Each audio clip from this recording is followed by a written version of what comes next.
Blanco update. If you are going to Monte Blanco and you haven't got the guide, having the guide will give you a huge heads up as to the layout of the track for one. Braking points and reference points, tipping points, all that sort of thing are all kind of relevant. And it just gets you up to speed that little bit faster.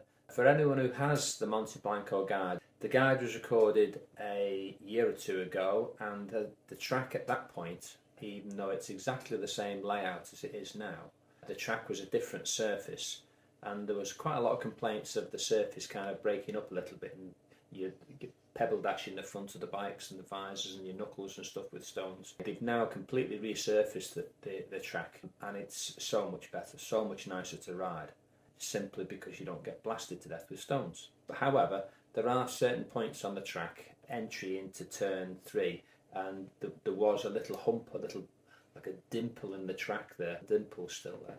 So there are still little humps and bumps and a few ripples. There was lots of places where you could run wide or over the white line and onto the curbs.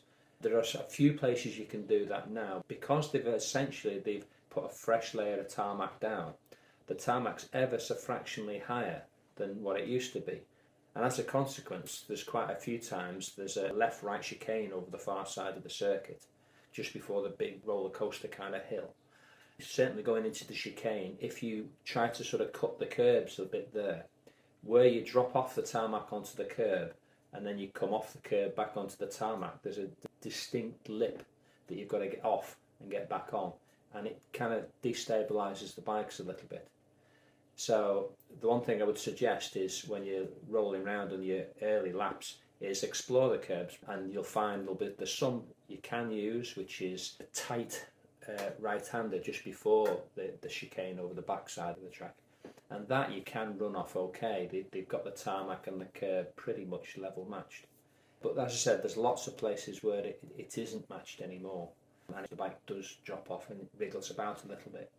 The original track guide is still valid. The layout of the track is exactly the same. The curbs are all in the same places. They've not actually modified the curbs, but a lot of it is as per, apart from a new layer of tarmac. Okay, this is a flying lap. See what you think.